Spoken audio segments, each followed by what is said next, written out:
శ్రీ మహాగణాధిపతయే నమ, శ్రీమాత్రే నమ. మాచిరాజ్ భక్తి ప్రేక్షకులందరికీ నమస్కారం. డిసెంబర్ 21వ తేదీ నుంచి డిసెంబర్ 31వ తేదీ వరకు మేషాది ద్వాదశ రాశులకి ఈ 11 రోజుల్లో ఏ గ్రహాలు యోగిస్తున్నాయో, ఏ గ్రహాలు యోగించటం లేదో, యోగించని గ్రహాలు యోగించాలంటే ఎలాంటి ప్రత్యేకమైన పరిహారాలు చేసుకోవాలో, ఏ దేవీ దేవతల ఆలయ దర్శనం చేసుకోవాలో, ఎలాంటి మంత్రాలు జపించుకోవాలో, ఎటువంటి స్తోత్రాలు చదువుకోవాలో, ఎటువంటి దానాలు నిర్వహించాలో, సకల దేవతా స్వరూపమైన గోమాతకు ఎటువంటి ఆహారం తినిపిస్తే యోగించని గ్రహాలు యోగిస్తాయో, ద్వాదశ రాశుల వారికి ఈ 11 రోజుల్లో రాశి ఫలితాలు ఏ విధంగా ఉండబోతున్నాయో ఈ వీడియోలో మనం తెలుసుకుందాం. ముందుగా మేషరాశి. మేషరాశి వాళ్ళకి డిసెంబర్ 21 నుంచి డిసెంబర్ 31 వరకు గ్రహాల సంచారాన్ని పరిశీలిస్తే సూర్యుడు 9వ స్థానంలో సంచారం చేస్తూ వ్యతిరేక ఫలితాలు ఇస్తున్నాడు. సూర్యుడి బలం లేదు కాబట్టి ఆఫీసులో కొలీగ్స్తో కానీ బాస్తో కానీ జాగ్రత్తగా మాట్లాడాలి, జాగ్రత్తగా వ్యవహరించాలి. చిన్న విషయాలకే వాళ్ళతో విభేదాలు వచ్చే అవకాశం ఉంది కాబట్టి కొంచెం జాగ్రత్తగా ఉండటం మంచిది. అలాగే మీరు ఎంత కష్టపడ్డా సరే కష్టానికి తగిన రికగ్నైజేషన్ రావటం, గుర్తింపు రావటం అనేది కొద్దిగా ఆలస్యం అవుతూ ఉంటుంది.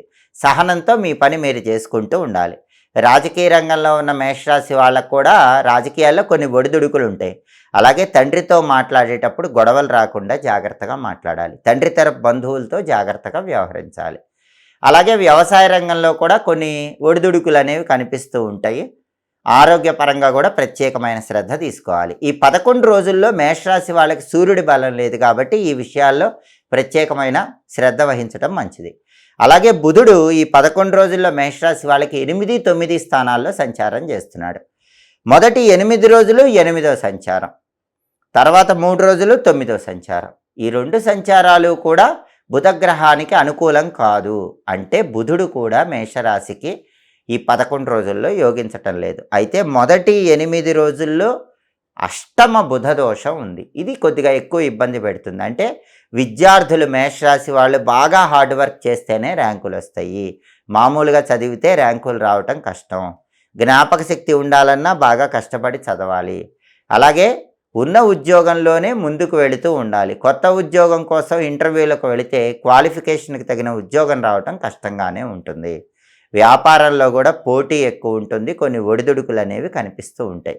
విద్యారంగం, ఉద్యోగ రంగం, వ్యాపార రంగంలో మొదటి 8 రోజులు కూడా కొద్దిగా ఇబ్బంది ఎక్కువగానే ఉంటుంది. అయితే తర్వాత 3 రోజులు 9వ స్థానంలోకి బుధుడు వచ్చాక అంత ఇబ్బంది ఉండకపోయినా కూడా ఒక్కొక్కసారి అదృష్టాన్ని అందుకోవటం ఆలస్యం అవుతూ ఉంటుంది. అంటే రావాల్సిన ర్యాంక్ రావటం విద్యార్థులకు కొంచెం ఆలస్యం అవుతుంది. అలాగే క్వాలిఫికేషన్కి తగిన జాబ్ కాకుండా తక్కువ స్థాయి జాబ్ వచ్చే అవకాశం ఉంటుంది. ఇంటర్వ్యూలకు వెళ్ళినా మీ క్వాలిఫికేషన్కి తగిన జాబ్ కాకుండా చివరి 3 రోజుల్లో కొంచెం తక్కువ స్థాయి జాబ్ వస్తుంది. మొదటి 8 రోజుల్లో అయితే అసలు జాబ్ రావటమే కష్టంగా ఉంటుంది. వ్యాపారంలో కూడా మొదటి 8 రోజుల్లో నష్టం వచ్చే అవకాశం ఉంది. తర్వాత 3 రోజుల్లో మాత్రం ఆశించిన లాభం కాకుండా కొంచెం తక్కువ లాభం వస్తూ ఉంటుంది. కాబట్టి బుధగ్రహం కూడా ఈ 11 రోజుల్లో యోగించట్లేదు.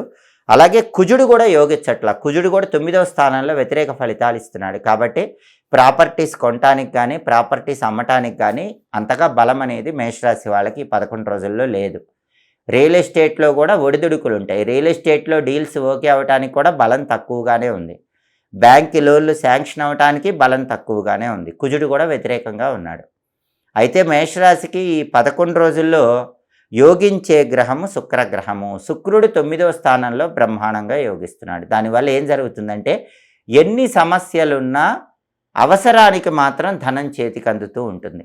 ఆకస్మిక ధనప్రాప్తి యోగం ఉంటుంది. అలాగే ఎప్పుడు ఏ కష్టంలో ఉన్నా స్త్రీల సహాయ సహకారాల వల్ల ఆ కష్టం నుంచి బయటపడతారు. మేషరాశి పురుషులైనా మేషరాశి స్త్రీలైనా ఇతర స్త్రీల యొక్క సహాయ సహకారాల వల్ల కష్టాల నుంచి బయటపడతారు. సినిమా, టీవీ రంగాల్లో మాత్రం మేషరాశి వాళ్ళకి శుక్రుడి బలం ఉంది కాబట్టి అద్భుతమైన అవకాశాలు వస్తాయి.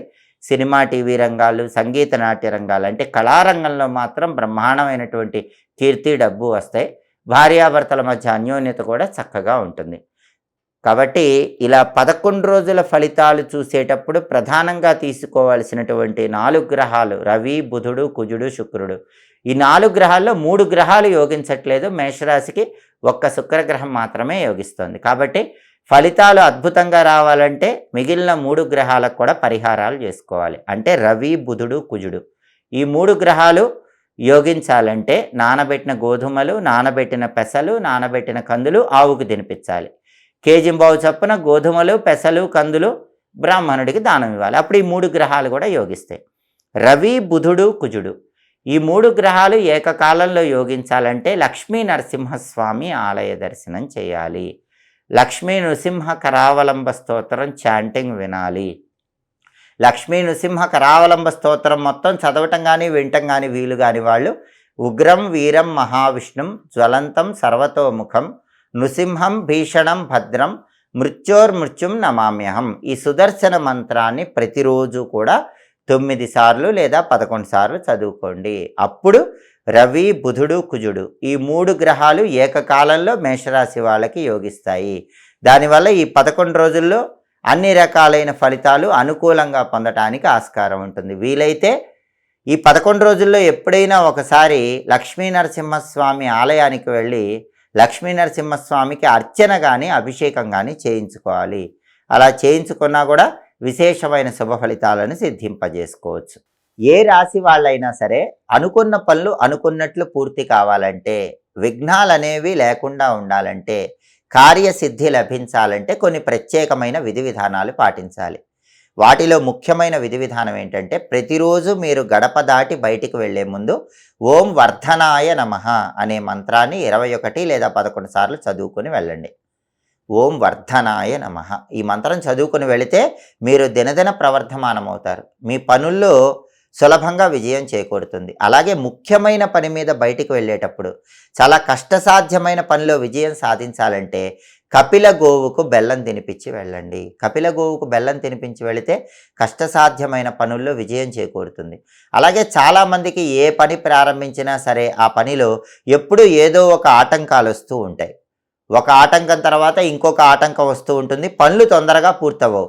అనుకున్న పనులు అవ్వకుండా ఇబ్బంది పడుతున్న వాళ్ళు ఎవరైనా సరే అనుకున్న పనులు అనుకున్నట్లుగా పూర్తి కావాలంటే ఏ పని ప్రారంభించినా సరే ముందుగా వినాయకుడి ఆలయ ప్రాంగణంలో కొబ్బరి చిప్పల దీపాన్ని వెలిగించి ఆ పనిని ప్రారంభించండి. చాలా శక్తివంతమైన దీపం కొబ్బరి చిప్పల దీపం. ఈ కొబ్బరి చిప్పల దీపం వినాయకుడి ఆలయంలో ఎలా వెలిగించాలంటే, ఎండిపోయినటువంటి కొబ్బరి చిప్పలు తీసుకోండి. వాటిలో కొబ్బరి మొత్తం పూర్తిగా తీసివేయాలి.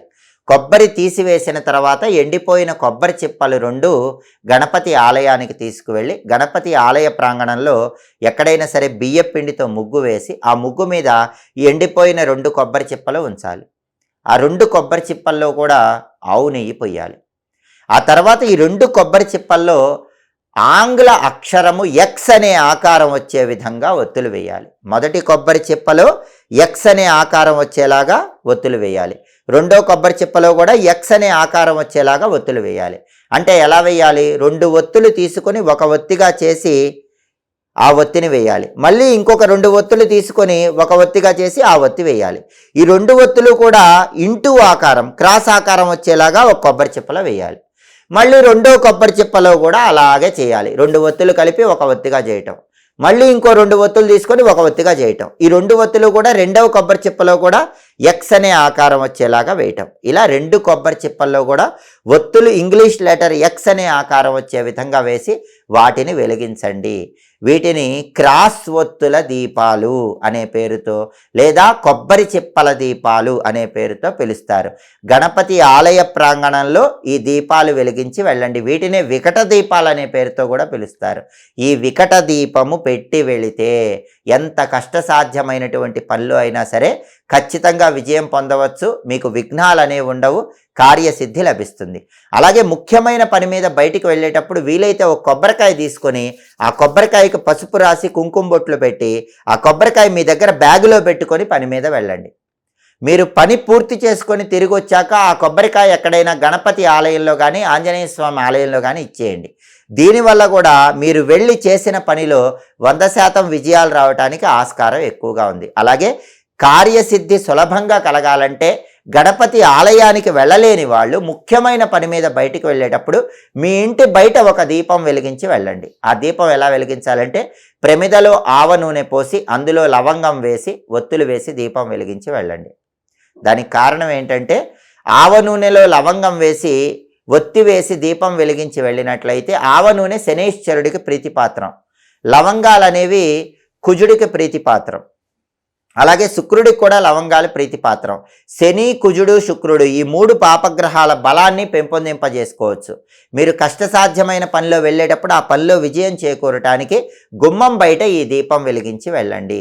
దేవాలయానికి వెళ్ళి వికట దీపం, క్రాస్ ఒత్తుల దీపం, కొబ్బరి చిప్పల దీపం వెలిగించి వెళితే ఇంకా అద్భుత ఫలితాలు కలుగుతాయి. దేవాలయానికి వెళ్ళలేని వాళ్ళు మీ ఇంటి బయటే ఈ ప్రత్యేకమైన ఆవ నూనె దీపాన్ని వెలిగించి వెళ్ళినా పాపగ్రహాలు ఇచ్చే వ్యతిరేక ఫలితాలు తొలగిపోయి అనుకున్న పనులు అనుకున్నట్లు దిగ్విజయంగా పూర్తి చేసుకోవచ్చు. ఎప్పటికప్పుడు దినఫలాలు తెలుసుకోవాలన్నా, 10 రోజులకు ఒకసారి గ్రహాల సంచారం బట్టి రాశి ఫలితాలు తెలుసుకోవాలన్నా, మాస ఫలితాలు తెలుసుకోవాలన్నా, సంవత్సర ఫలితాలు తెలుసుకోవాలన్నా, గ్రహాల సంచారంలో వచ్చే మార్పును బట్టి పాటించాల్సిన పరిహారాలు తెలుసుకోవాలన్నా మా మాచిరాజు భక్తి ఛానల్ తప్పకుండా చూడండి. మా వీడియోస్ మీకు నచ్చినట్లయితే మా ఛానల్ లైక్ చేయండి, కామెంట్ చేయండి.